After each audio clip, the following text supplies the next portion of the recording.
Hello, everybody. Ben Rogers here, the Raptors Digest, here to react to the Raptors' 130-119 win against the Washington Wizards.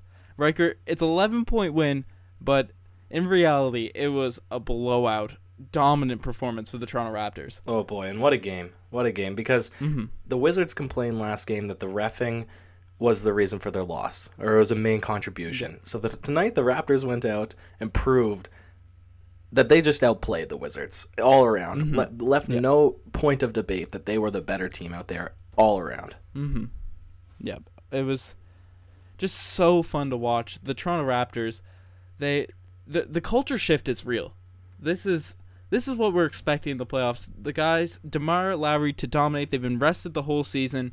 The bench mob, everyone around. The ball's moving, the ball's flowing. No one's forcing anything, but people can have big games. I'm just so happy with this performance. But the first guy we got to talk about is DeMar DeRozan. What were your thoughts on his game? True, DeMar DeRozan, but we'll just return holistically for a second. You're right. So the bench played really well, 39 points. They had 41 last game.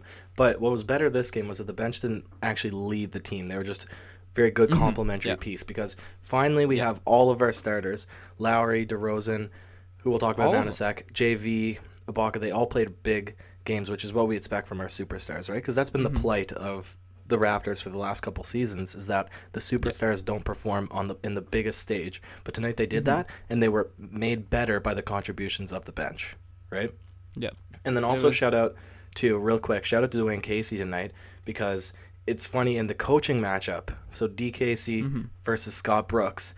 Dwayne Casey shows how you can take superstars, two all-stars in Lowry and DeRozan, and make them play within a system. Take a smaller role, play within a system, and have a successful team. Whereas Scott Brooks shows that he's not able to take two all-stars and make them play into a system that they can play as an overall team. Without John Wall, they arguably had more success. So it's fun. Like, it's a complete juxtaposition between the coaching styles tonight, and the Raptors took that W. But yeah, DeMar DeRozan was on fire, man. He was hitting threes like Jamal Crawford out there, and 1-3s, pull-up threes. He was doing it inside, outside, everything. Yeah, 37 points for DeMar tonight, 4 assists, 5 rebounds. Complete game for him.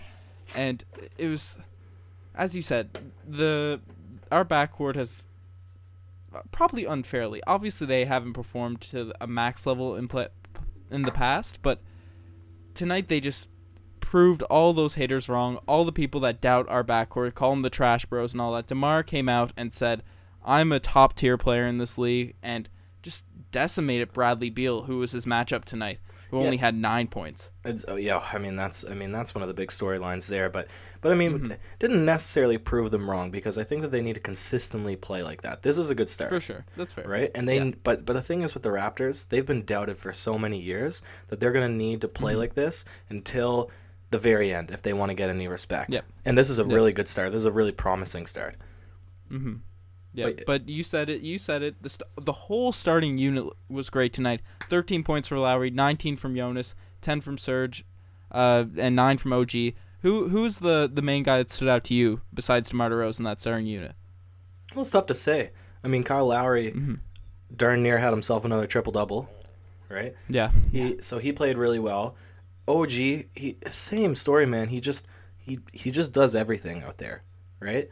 And it doesn't necessarily show up in the box score, but his impact is felt if you're watching the game. JV, I'm a huge fan of JV, and he took advantage of his matchups tonight. He stepped out and hit a 3. He did a spin move and finished dunk. He was inside, outside, everything.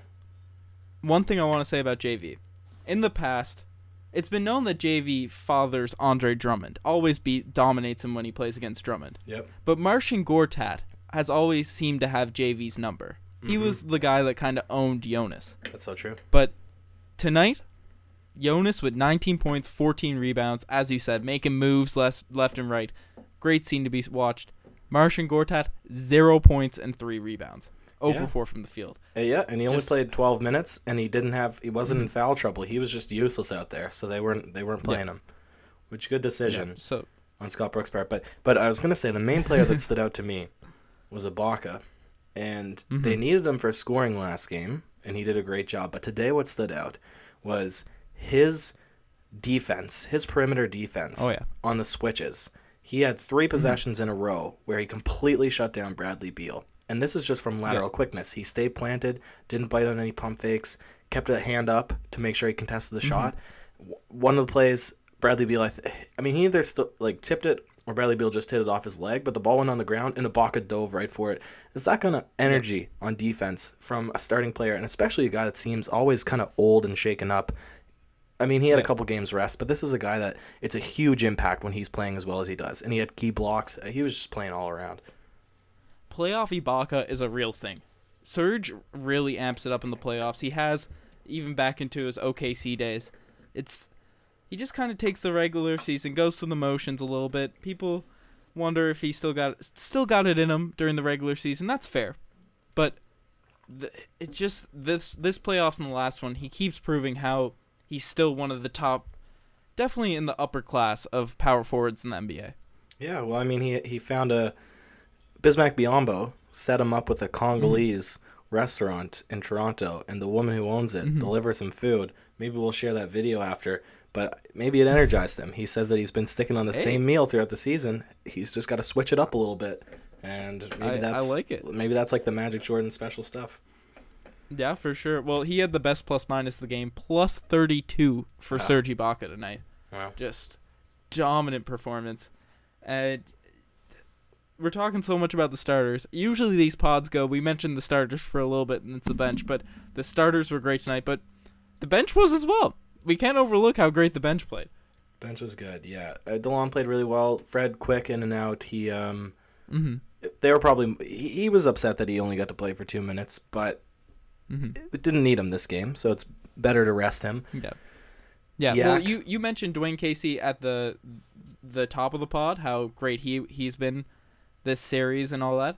I think that was a really smart move for Dwayne Casey to only play Fred a little bit of run, just get his feet wet a little bit. Don't risk any injury because just get his feet wet because Dwayne Casey saw the Raptors are going to win this game. Dwayne Casey saw that, said we don't need to play Fred big minutes. Yeah, I think that was a smart move. Yeah, absolutely. But the main guy from the bench today, CJ, comes out first possession. 3J Miles. And the first shot, very characteristically, takes a 2-man on him, fadeaway 3, misses it. I figured that's a shot. But then it's a shot. He gets a standalone spot-up jumper from 3 and hits it. He never makes those shots. He never makes set shots. He only makes the weird ones that you're like, oh, why'd you shoot? And then it just goes in. So I That's so true. We threw up the tweet. We're like, this must be a good sign. And sure enough, he delivered 50% from 3, 4 for 8. He had a clutch 3 in the fourth that really, the game was getting close. They were only up by 7. Hit a 3 that really sparked the run to get them up by 20 again in a 2-minute stretch. So he was the guy off the bench tonight. Yeah, CJ, he ended the season pretty rough for the Raptors, but man, these first 2 playoff games, he's put all those question marks Raptors fans had about him to rest, because the floor needs space in the playoffs. Yeah, and 100%. If CJ Miles brings you one thing, it's that space. And if you can get spacing from CJ and you're willing to give it to JV down on the block, you got the perfect inside-out game, unstoppable, right? Yeah, 100%. And DeLon Wright, second really impressive performance for him. Yeah, he's just solid, man. He's just coming into his own. He's really stepping up as a leader on this team. His athleticism is showing. He's the big difference between Fred and DeLon, obviously, is, in my opinion, IQ and confidence. But he's becoming a smarter player, more confident player, and it's showing. Yeah, and but DeLon does have more upside, natural athleticism, natural gifts. He's longer, taller, move a little bit better. So if Fred can rub off a little bit of confidence, all that in him, that's a dangerous player, DeLon Wright right there. But Ryker, just let's see if we can do this on the road in Washington. That would be a phenomenal look. Yep, a sweep would be nice. All right. Before we get into the segments, what were your thoughts on the Wizards? Who stood out to you from Washington tonight? Mike Scott played really well. It was a corner game tonight. Every shot that he made seemed like it was from corner 3 or one step in. Yeah. He hit 4 threes tonight. Yeah, he's got a smooth jumper. They needed all him them neck tattoos. Yeah, all those emojis. Who else? Ty Lawson, second game back from China, and he played really well. They had John Wall played so bad in the first quarter that they took him out with like 5 minutes left, and Ty Lawson came in, instantly started to produce. And Kelly Oubre Jr., he had a couple of poster dunks on Yak, so he played pretty well also. But I think it was, John Wall, 27 points, but it was quiet. It was a really quiet 27. I think it was sort of the failure of their starting lineup as a whole that really did them in. Yeah, you look at John Wall's numbers, and you're like, whoa, John Wall went off, big game for him. But same with game one, they're kind of empty stats if you watch the game. Mm-hmm. Even though his numbers are big, he's not really having that impact on the game that he usually has when he plays for the Washington Wizards. So, I don't know. It'll be interesting to see how he plays when they go back home. We already mentioned Bradley Beal really got locked down tonight. Only 9 points from Bradley Beal. If we can keep that up for the rest of the series, it's gonna be a breeze if we can keep Bradley Beal contained like that. And Kelly Oubre Jr., he's a good player, man. Yeah, he's not bad. I don't know a lot about him, but him and Otto Porter. He's a good-looking guy. Good-looking dude. Sure. He's known for being a very handsome man. Listen, I don't know about that. That's not what the podcast is all about either. Let's swing it in. Let's swing it into the segment pieces. All right. Yeah. All right. The GOAT play of the game, the best play. What are you thinking?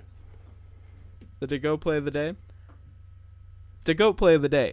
It's when DeMar DeRozan has 37 points. The GOAT play of the day is going to DeMar for going in.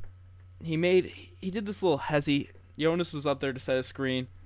DeMar pulls this crazy crossover, goes straight to the rim for a dunk. It was some and one mixtape stuff. No, John Wall was guarding him. He didn't fall or anything, but it was a pretty nasty crossover. That's the GOAT play of the day. You could have made a season mixtape off of tonight's performance for DeMar, but yeah, we'll keep dishing out the awards to DeMar. He also gets the OGs play, something that makes you say OGs. It doesn't always have to be negative. Tonight it was positive. And as I alluded to before, he was playing like Jamal Crawford or James Harden out there tonight and won 3. We were talking about it. That might even be the first of his career. Not entirely sure. We'll have to do the background check on that, but that, unexpected. And he made the free throw, so... Yeah. It hit a 4-point play. As you said, I don't know if he's ever hit one in his career. If someone's got a link to a video of DeMar DeRozan getting an M13, definitely send it over to the Raptors Digest on YouTube or Twitter or whatever. But yeah, it made me say OGs watching that play. Yeah. Oh, you know what? I just thought of this too. We should do a video on it when we were both watching a game together. Let's just start looking at what Drake's role is at the Toronto Raptors, because tonight he was roasting the players. He was standing in front of Maddie and Jack for most of the game, like kind of blocking their view. He was side by side at the end of the game with Dwayne Casey, literally side by side, and they were both calling out plays. So they were both pointing on the court. I made a comment. I said, "Listen, he's making a serious bid for an assistant coach role next season." I don't know. And he was posting videos on Facebook. Yeah, what's up? Of him roasting John Wall. All right, what's up? Yo, he does it all. He does it all. There's been news out here that Jerry Stackhouse, a lot of teams are interested in him for being head coach of another team. The 905, the Raptors assistants, they need another guy. No. If Jerry Stackhouse No. Because the hype's not down in the G League. Drake wouldn't go down to the G League. We need him up in the big times. I don't know. Drake training the bench mob people gets a seat behind the bench. No, Drake first head coach that was a rapper and that also doesn't wear a suit. He just blings out every game. Honestly, Dwayne Casey and Drake co-head coaches. That'd be too good. He's making the bid for it. I'm telling you, he's making the bid for it. He's already standing in the coaching box and calling plays. I dig it. It's great to see. Anyways, finally, the dubious Damari Carroll Gold Star Award. Tonight, it's going to everyone's favorite Washington Wizard, Bradley Beal. He had a DeMar Carroll performance tonight. Yeah, big time. Only 9 points. Could give it to Gortat too. You could give it to Gortat. I would chalk it up to Mike Scott, just the coaching in general, the whole team. But you know what? their defense was awful this game, right? And they were missing their key piece from Bradley Beal. That's 100%. He's their X factor, right? Mm-hmm. Yeah. But at the same time, they scored 120 points. The defense wasn't great for Toronto tonight. Yeah. So well, the Raptors had the game locked up. There wasn't really a point except in the mid fourth where they true. Beginning of the fourth, the Wizards made a run, but then Casey was like, "We'll stop playing around." Threw DeMar and then back in. The game was over in a minute. Yeah. So, but we'll let the Wizards score whatever they want. True, they do say the best defense is a good offense. That's true. Need some more Jonas threes out there to up the defense. Oh man, this game was just too hype. I'd love to be in the crowd this game. Yeah, that would be too exciting. Guys, let us know what you guys think of the pod. If you made it this far, you guys are the best for the listen to the podcast, supporting the pod. The Raptors, just awesome. Great time to be a Raptors fan. Check out the Twitter, the Instagram. Any last words, Riker, on this phenomenal game 2? You make it sound like I need to have something really cool to say. I have nothing, but well, listen, we'll talk again after the next win, which is next game. For sure. And we'll start the reviews for games again after game 3. As I'll be finished exams, time will be all cleared up. Bunch of Raptors content coming to you guys. Mm-hmm. Let us know if there's anything else you want to hear. Yeah, for sure. Cool. Thanks for listening.